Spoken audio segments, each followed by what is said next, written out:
As a student at the University of Chicago, Bernie Sanders was active in both the Congress on Racial Equality and the Student Nonviolent Coordinating Committee. In 1962, he was arrested for protesting segregation in public schools in Chicago. The police came to call him an outside agitator as he went around putting up flyers around the city detailing police brutality. Sanders participated in the historic March on Washington in 1963 as a 22-year-old student at the University of Chicago.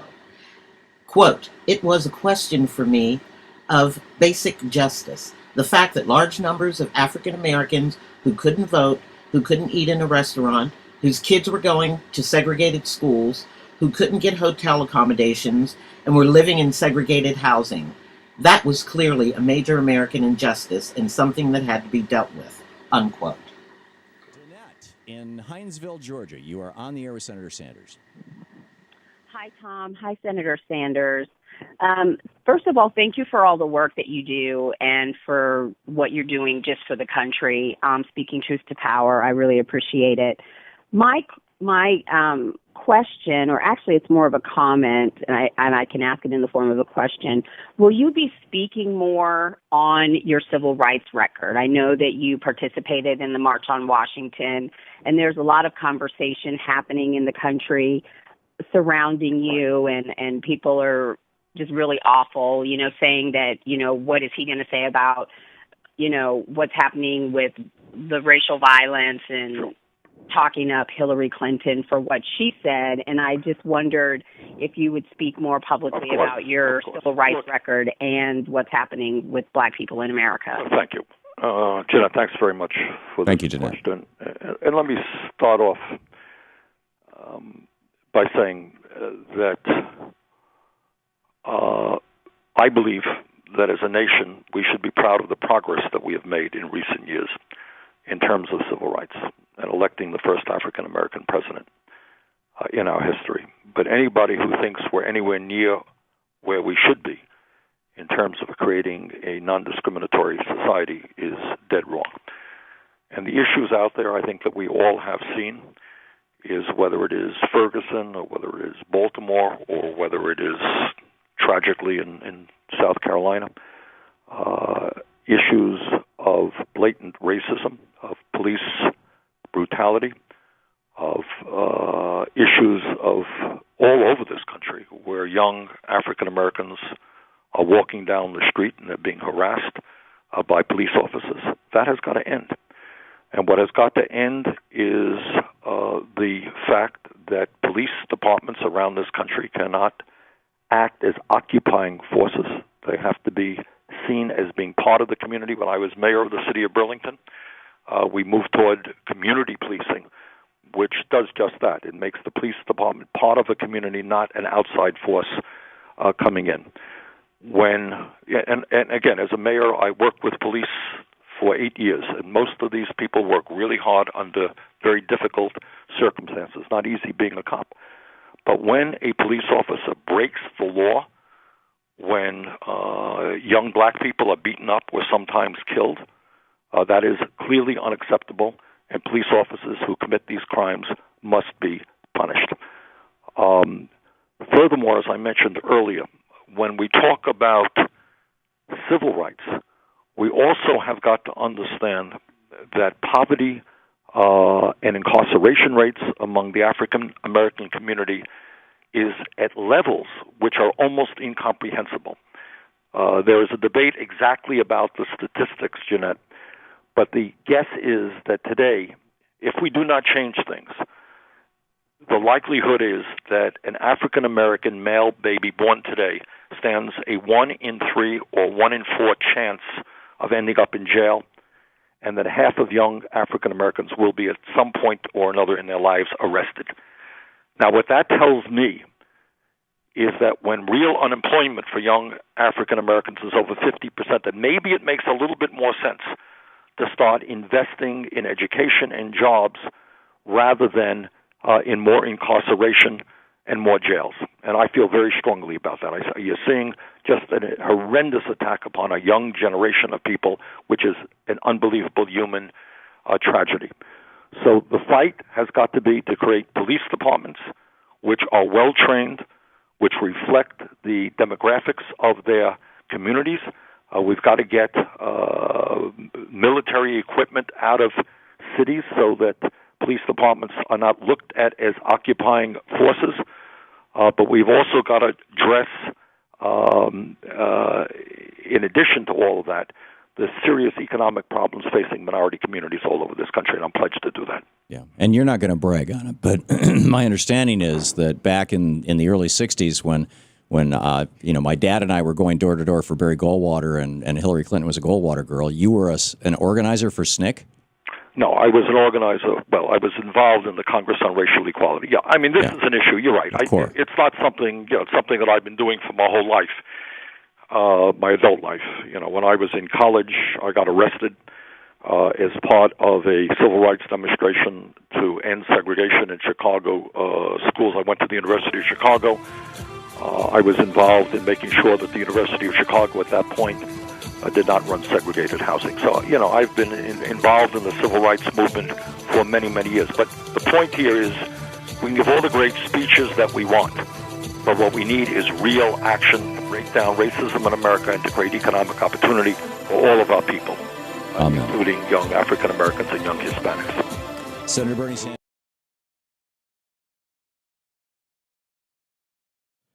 Madam President, in the last 60 years, this country has made significant progress in civil rights and in trying to become a less discriminatory society. 60 years ago, parts of our country were built on an apartheid-type system, segregated housing, segregated schools, segregated restaurants, segregated transportation, segregated water fountains, and in fact, an entirely segregated way of life. Perhaps most significantly, African Americans in a number of southern states were denied the basic right to vote and were unable to participate in the democratic process. Today, as a nation, we have a right to be proud of the significant changes that have taken place in our country over the last 60 years, and the many advances that have been made in civil rights and in the creation of a less discriminatory society. We should be proud that in 2008, this country surprised the world by overcoming our racist history and electing our first African-American president, and then re-electing him 4 years later with a strong majority. You may like Barack Obama, and I do, or you may dislike Barack Obama, and many Americans have that view. But it is no small thing that this country was able to judge a candidate by his ideas and his character and not the color of his skin. But clearly, Madam President, while we have made significant progress, the events of last week remind us how far we yet have to go in order to create a non-racist society. Madam President, I am not the governor of South Carolina. I am not in the South Carolina legislature, and I do not live in South Carolina. But I do believe that the time is long overdue for the people of South Carolina to remove the Confederate flag from the State House grounds in Columbia. That flag is a relic of our nation's stained racial history. It should come down. If any good can come of the terrible tragedy in Charleston, it is that the people of South Carolina now have the opportunity to finally turn a page on our past. Frankly, the Confederate flag does not belong on State House grounds. It belongs in a museum. Madam President, let me also express to you my deep concern about the growth of extremist groups in this country, groups who are motivated by hatred of African Americans, by hatred of immigrants, by hatred of Jews, by hatred of Muslims, and anyone else who is not exactly like them. Madam President, according to the Southern Poverty Law Center, sadly, there are some 784 active hate groups in the United States, and the number of those groups are growing. Let me express my agreement with NAACP President Cornell William Brooks that, and I quote, "We need vigorous prosecution and vigorous investigation of these hate groups and the resources to do so," end of quote, and I call upon the FBI to do just that. Madam President, about 50 years ago, as a student at the University of Chicago, I was arrested in a civil rights demonstration to end segregated schools and was also involved in helping to end segregated housing in Chicago. Madam President, it is clear to me that over that period of time, this nation has come a very, very long way. But it is also clear to me, and I think the majority of our people, that we still have a long, long way to go. And let me conclude by reminding fellow Americans about those great words that appeared in the Declaration of Independence, that moment in history when the colonies broke off from the British. And this is what that declaration said: "We hold these truths to be self-evident, that all men," and we would add women, "are created equal, that they are endowed by their Creator with certain unalienable rights, that among these are life, liberty, and the pursuit of happiness." Madam President, that is the dream of America. That is our vision, and that is a goal that we must obtain. The tragedy in Charleston reminds us how far we yet have to go. Thank you, Madam President, and I note the absence of a quorum.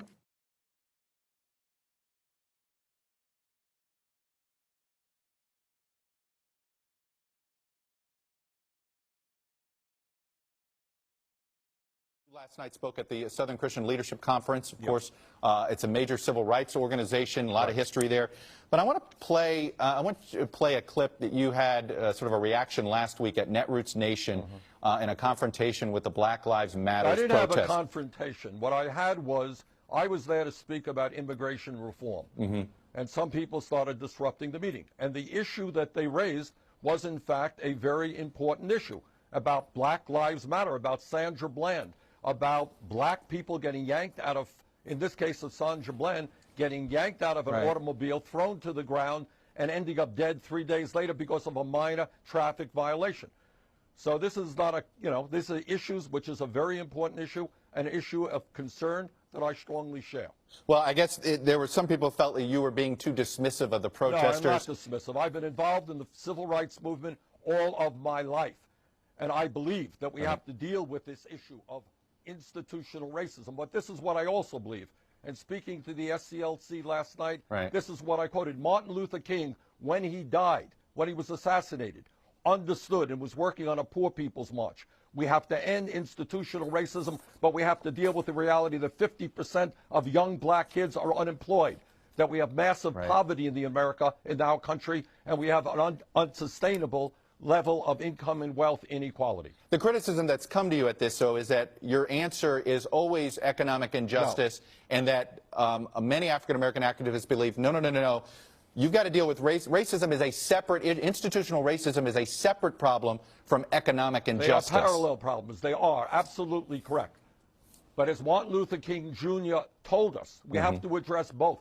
We have to rid this country of racism. What we saw in Charleston, South Carolina, a few weeks ago, a guy motivated by hate groups who goes out and kills black people because they're black. Sandra Bland being yanked out of a car, dying 3 days later for what? For minor traffic violation.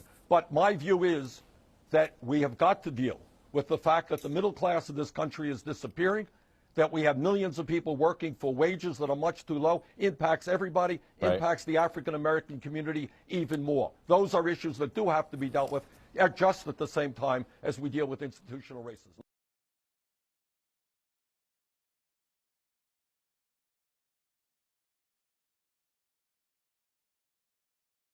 We're in Irvine, California. I thought that when I came here, it'd be like me and a couple of buddies drinking beer, but the place is packed. Like, you had to stand in line to even get in. Everyone was having a good time, full capacity. I don't know, maybe 250 people were here. I'm just guessing, probably more than that.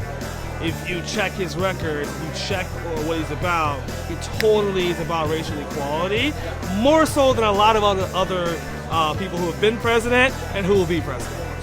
I have yet to hear a Bernie Sanders speech that didn't include the fact that there is mass incarceration of young black men, right? Where there is, mass inequality when it comes to unemployment amongst African Americans. His whole entire platform soapbox speech is, hey, why is the unemployment rate 51% amongst African Americans? Why is the per capita incarceration among African Americans so high? We should be building institutions, not locking people up. My biggest buy-in for Bernie Sanders is his belief in education, right? I would not be in Irvine, California if it wasn't for myself getting an education, right? I went to Howard University, historically black college, and if it weren't for my wife and I getting an education, I wouldn't be living in Irvine, California. I'd be living in somewhere else. I truly believe that education is the way out of poverty, and I think Bernie really hits on that. I am an inside sales professional. I plan on making 100 dials every weekend to every one of my cell phones. I'm gonna get at least 30% of them to donate $40 each, right? So if you're watching this and you're a buddy of mine and you're in my cell phone, got about 1,500 contacts, you will be hearing from me sometime in the next 3 or 4 months. I want him to be my president. Since his election to the Senate, Bernie Sanders has emerged as a leading progressive voice on issues like income inequality, climate change, and campaign finance reform.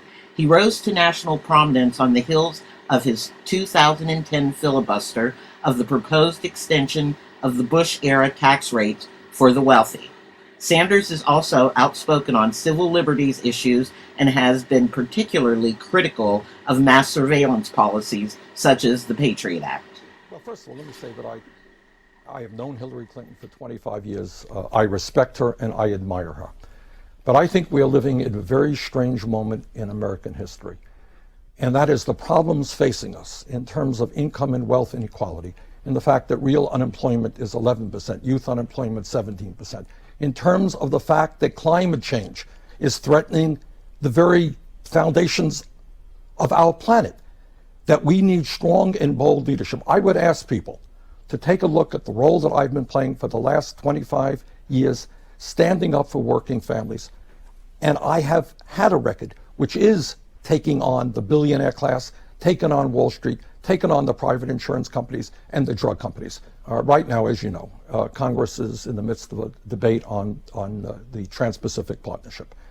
I am strongly opposed to that trade agreement because I think it follows in the footsteps of other disastrous trade agreements which have cost us millions of jobs. In terms of foreign policy, Hillary Clinton voted for the war in Iraq. I voted, not only did I vote against it, I helped lead the effort against what I knew would be a disaster. In terms of climate change, I have helped lead the effort against the Keystone Pipeline. I'm not quite sure that Hillary Clinton has come out with a position on that. So those are just some of the areas where we differ. There is a clear difference between Bernie Sanders and Hillary Clinton. Here is a list of some of the things that Senator Sanders has voted against and Senator Clinton has voted for. The difference is clear. Choose wisely. Let me ask you about Secretary Clinton. Senator, her position is, we haven't seen what's in that bill yet, and therefore isn't it prudent to wait, not just have a hot opinion, but wait to see what's in the bill, and then she'll make her determination. That's her view. What do you say? Well, John, don't you think it's a little bit silly for members of Congress to be voting yes on a bill that they haven't seen? That is one of many reasons to be voting against this piece of legislation. There is no question in my mind, and I think the minds of most Americans, that what our trade policy has been for many years is to allow corporate America, to shut down plants in this country, move abroad, hire people at pennies an hour, and then bring their products back into the United States. It is a failed trade policy, and I would hope that the Secretary joins Elizabeth Warren, Sherrod Brown, and the vast majority of Democrats in the Congress in saying, no, we've got to defeat this piece of legislation. You're drawing a strong distinction there between your view and Secretary Clinton's view on the question of trade. For voters trying to figure out this Democratic primary, what other issues would you say are ones that you have that kind of strong distinction between your position and Secretary Clinton's position? Well, I am listening closely as a member of the Environmental Committee to what scientists throughout this country and throughout the world are saying about climate change. And what they tell us, it is real, it is caused by human activity, and we have got to transform our energy system away from fossil fuel to energy efficiency and sustainable energy. That is what almost all scientists who study the issue are telling us. I helped lead the effort in the Senate against the Keystone Pipeline because I think if we're serious about reversing climate change, you don't excavate and transport some of the dirtiest fossil fuel in the world. Secretary Clinton has been very quiet on this issue. I voted against the war in Iraq, and I think history will record that vote as the right vote because it led to the incredible destabilization we're seeing right now. Secretary Clinton voted for the war. I voted against the USA Patriot Act, not because I don't think that terrorism is a serious threat to this country, it is, but I think we can combat terrorism without undermining the constitutional rights and the privacy rights of the American people. Secretary Clinton voted for it. But I think the bottom line is, the American people want leadership to take on the billionaire class, represent the middle class. I have been doing that for the last 25 years. People will have to judge the Secretary's role in that process. I want to talk about the role of campaign donations in campaigns. Hillary Clinton, in her speech yesterday, talked about the unaccountable money that's distorting elections. You're only taking small donations. She has a super PAC. Is that one of those distinctions voters, is that a big distinction or little distinction between you two? I think it is, John. Look, let me be very clear. This disastrous Citizens United Supreme Court decision is undermining American democracy. And when you have a family like the Koch brothers, second wealthiest family in America, going to be spending more money in this campaign than either the Democratic or Republican parties, I worry about us moving to an oligarchy where our political system is controlled by the rich and the powerful. I am raising money from small individual contributions. BernieSanders.com has raised now some 200,000 people have sent in small contributions. I don't have a super PAC. I don't want the money from the billionaires, and that's the way we're going to run our campaign. Senator, one last question. We have just very little time here. If the system is corrupt, does that also mean that the lawmakers who are accepting money are also corrupt? It means that you have a campaign finance system which is absolutely corrupt. Look, American democracy does not mean that billionaires should be able to buy elections and buy candidates. We have got to overturn the Citizens United Supreme Court decision. And in my view, John, we've got to move to public funding of elections. But no, you're not saying your colleagues are corrupt. Just final point on that. I'm saying that the system is corrupt. All right. But people who take this money obey the law. You know, they're not doing something illegal. All right. Excellent. Thank you, Jim.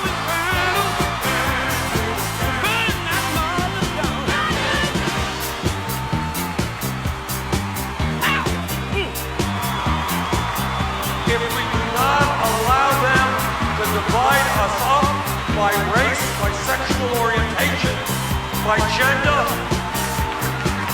by not allowing them to divide us up by whether or not we were born in America or whether we're immigrants,